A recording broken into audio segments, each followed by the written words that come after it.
Estamos aqui de volta, terça-feira, dia do seu direito, aprendendo muito com a sua participação. Não precisa se identificar, tá? E com o doutor Tarcísio Soares, falando sobre inventário e testamento. São duas coisas completamente diferentes. Ele está nos orientando a quem tem direito a o quê. Agora, uma coisa que você tem direito é aprender outro idioma, né, Luquinha? Com certeza. Eu vou te fazer uma pergunta. Are you a citizen of the world? No. Então, você conseguiu entender o que eu disse? Não? Então, olha, comece a falar, eu comecei até a falar assim, para você pensar um pouquinho sobre Yazid. Qual mãe nunca sonhou em ver o filho aí desbravando o mundo e conhecendo as melhores oportunidades? Com certeza, o Yazid é a escola de idiomas que vai além de ensinar inglês. A partir dos 3 anos, o aluno ele é apresentado o idioma como uma experiência bem divertida. Em cada aula, a pessoa vai aprender dentro de um contexto real, com atividades mais do que estimular aí também o pensamento crítico, vai incentivar até a responsabilidade socioambiental. Inclusive, Yazid recebeu o selo da ONU com o Global Goals, que é esse semestre, a campanha é olha que interessante, Solange, eu achei até interessante e até é bem engraçado mesmo. É hashtag desencanude-se. Por quê, Sol? É para preservar a vida embaixo d'água. Porque muitos animaizinhos, eles acabam comendo plástico que a gente vai jogando. Tartaruguinha, lembra que Isso, a gente sempre mostra aqui no programa. Lindo demais, né? Então, atenção, Yazid, você, cidadão do mundo, vale a pena você investir no seu futuro e cuidar, sim, do mundo. Muito legal, né? Luquinha, tá cheio de dúvida aqui sobre inventário. Eu já vou responder a sua pergunta. Aliás, o doutor Tarcísio, viu, querida Regina, que é de Bauru, ela quer deixar tudo para os cachorros. Ela não gosta dos filhos, ela não gosta de ninguém, ela quer deixar para os cachorros. Ela quer saber se ela pode fazer isso. Ela diz que está gozando de plena saúde e quer deixar tudo para os cachorros, Luquinha. Agora a gente conversa com a Janete Souza. Boa tarde, Janete. Obrigado pela participação. Aproveita aí para fazer a pergunta para o doutor. Vamos lá. Então, gostaria de saber como que fica, porque os meus pais morreram e fizeram o inventário. Só que a minha irmã, ela é casada e em comunhão de bens. E meu cunhado, ele está com uma dívida muito grande. E a casa foi, a parte da minha irmã está interditada. E eu gostaria de saber como que faz como que a gente faz para desinterditar esta parte. Inclusive, se a gente pode comprar. Perfeito. Essa dívida responde essa parte dele, mas os irmãos podem comprar e para isso tem que ter avaliação e de preferência uma autorização judicial para não ter problema. Então pode ser feito isso reservando dinheiro para pagar a dívida dele. Perfeito, tá aí, querida. Uma solução para você. Um beijo forte, obrigado pela confiança, Solange. Doutor, obrigada, viu, minha linda? E a Regina quer deixar tudo para os cachorros. Ela disse que viu essa história numa matéria, numa reportagem lá nos Estados Unidos, e ela quer deixar para os cachorros dela. Ela pode ou não pode? Os filhos estão querendo interditá-la.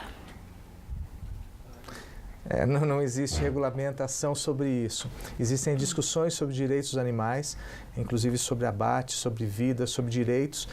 Isso é uma questão nova que vai ter que ser discutida, vai ter que ser apreciada pelo judiciário, porque não tem lei que defina isso por enquanto. Pode ser feita uma analogia a algumas questões de deixar bens para incapazes, mas isso é uma discussão judicial e vai ter decisão judicial. Agora, a questão da interdição não é assim, vou interditar. Não é assim, tem né? interdição por esse motivo, não. Interdição se dá quando? A partir de que momento? A falta de capacidade de conhecimento, de discernimento da pessoa, aí ela pode ser interditada. O fato de pretender doar para os animais não é questão de interdição, mas no testamento ele tem que observar que 50%, metade dos bens tem que ser deixado para os herdeiros necessários, que são os filhos. Exatamente, essa é uma das perguntas que a gente já vai apresentar para vocês, né? Muita gente querendo saber assim, Luquinha, qual que é a linha sucessória? Ou seja, num testamento eu sou obrigada a deixar os bens para quem? Isso é obrigatoriedade, a gente já vai ver. Perfeito, viu, Sol? Bom, cresceu o número de pessoas interessadas em registrar testamento no cartório. Em 5 anos, a procura aumentou 40% no Brasil. Fazer o documento facilita a divisão de heranças e pode evitar também disputas judiciais, aquele momento chato também. E a Wanda Sampaio agora comenta com a gente nessa reportagem. Dona Lúcia é proprietária desta casa e aos 79 anos decidiu fazer um testamento. Ela quer deixar os bens para os filhos.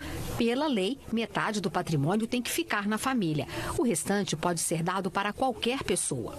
Eu quero que a minha vontade seja respeitada depois da minha morte. Por isso que eu vou deixar tudo registrado no papel. O movimento nos cartórios de pessoas interessadas em fazer um testamento cresceu 42% entre 2011 e 2016. Só no ano passado foram registrados 33 mil documentos. Independente do patrimônio que a pessoa está dispondo em testamento, independente também do número de beneficiários que ela tem instituído no testamento, o valor é o mesmo, R$ 245,54. Fazer um testamento pode evitar brigas de família e disputas entre os herdeiros em relação à divisão de bens deixados pelo falecido. O documento também pode beneficiar alguém que não é da família ou assegurar mais garantias ao cônjuge ou companheiro no futuro. Se a pessoa tiver filhos menores de idade, poderá nomear um tutor de sua confiança para cuidar da guarda das crianças e da administração do patrimônio. Empresários podem nomear um dos herdeiros como administrador para gerir a empresa. Vale lembrar que o testamento não elimina a necessidade de fazer um inventário após o falecimento e que a pessoa nomeada para receber os bens, ser tutor de crianças ou gerir uma empresa, pode recusar o que foi estipulado no documento, caso não seja conveniente para ela. Dizer testador não significa que a pessoa está morrendo. Significa que aquela pessoa tem interesse de organizar o seu patrimônio para depois da sua morte. O que é muito certo, né? E nós vimos, Luquinha, no começo dessa reportagem, da querida querendo fazer um testamento e a reportagem explica muito bem, dizendo que pelo menos 50% tem que ficar com a família. Como é que é essa linha de sucessão, doutor? São os herdeiros necessários, que aí vêm os filhos, cônjuge ou companheiro e os ascendentes. Aí os ascendentes já tem uma discussão, mas os filhos não pode ser aberto mão, nem o companheiro ou a esposa. E aquele filho que é adotado de coração? Ele não tem o registro de adoção. Foi criado junto. Ele tem algum direito? Não, infelizmente não. Ele tem que ter o procedimento de adoção para que ele tenha direito como filho. Então fica esse alerta para quem tem gente assim em casa, né, Luquinha? Só mostrar rapidinho essa foto da Vanessa comigo e também com você. Ela foi lá com a gente no Parque Três Marias, em Taubaté. Obrigada pelo carinho, viu, minha linda? Muito bom ter sua presença lá.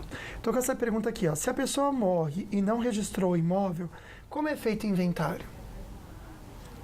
Bom, ele tem esse direito. Não estava registrado, os herdeiros vão ter que dar prosseguimento a isso para regularizar o imóvel e fazer o inventário desse bem. Tá. Se o imóvel estiver irregular, né? O senhor viu que tem bastante pergunta aqui no Facebook em relação a isso. Existe um imóvel irregular, ou uso capião, ou está devendo, enfim, alguma coisa nesse sentido. E a pessoa, no inventário, ela tem como resgatar esse imóvel ou ela tem que pagar alguma multa para poder ter direito a esse imóvel? Não, multa não tem. Se for usucapião, se ele não tem a propriedade, mas tem a posse, ele vai requerer usucapião na condição de herdeiro na posse desse bem. A dívida pode ter esse bem penhorado e aí vai se discutir se a responsabilidade, até o valor, como é que vai ser isso, vai sobrar alguma coisa para os herdeiros. Okay. Mas multa para esse efeito, não. Não existe, né? E será que existe um tempo determinado, por exemplo, bati as botinhas, para minha mãe abrir um inventário, Luquinha? Não sei, daqui a pouquinho a gente vai saber. Bom, Sol, a Procuradoria-Geral da República pediu prorrogação de 60 dias em 2 inquéritos contra o senador Aécio Neves, que tramitam no Supremo Tribunal Federal. Os processos foram abertos a partir da delação de ex-executivos da Odebrecht. As solicitações por mais tempo para as investigações relatadas pelos ministros Gilmar Mendes e Ricardo Lewandowski foram feitas pela Polícia Federal e tiveram o aval da Procuradoria. Agora cabe aos relatores decidir aí sobre os pedidos. É muita enrolação. Você viu a prisão aí do outro 20 anos para o negócio sair, gente. Vai enrolando, aí chega o horário eleitoral, aí não sei o quê, aí não sei o que mais, né? Por falar em não sei o que mais, só uma observação. Eu estava assistindo uma reportagem hoje se eu não me engano, em Cuiabá, fizeram antes da Copa, né, aqui no Brasil, para atender a necessidade de transporte, o VLT, que é o Veículo Leve de Transporte. Então, ele começou a ser feito em Cuiabá. Custou, se eu não me engano, 5 bilhões de reais a obra. Sabe no que vai se transformar esse canteiro? Que o VLT de 22 quilômetros foram feitos só 6 quilômetros. Num canteiro de plantas. Só que vão fazer outra licitação e vão gastar outros tantos milhões. O trenzinho ficou lá, Deus dará. Os 5 bilhões, sabe para quem foi? Também, né? É um descontrole, né, Sol? É um descontrole total, essa aqui é a verdade, né? Tira esse negócio aqui, por favor. Tira, Gabi. Já passou. Tira, já passou, Gabriel. Ela gosta. Tô brincando, dele, Gabi, te amo, viu? Bom, rapidinho a gente vai voltar aqui depois do intervalo para conversar sobre essa montanha russa com mais de 1 quilômetro de extensão, Solange. A gente já conversa se a gente tem coragem ou não, tá bom? Mas também é muito bom a gente receber carinho e tem mais gente de Taubaté com a gente aqui, Sol. Olha que linda. Boa tarde, Sol. Boa tarde, Lucas. Eu amo o programa de vocês. Não perco um dia. Eu sou de Taubaté. Meu nome é Ivete. Um beijo.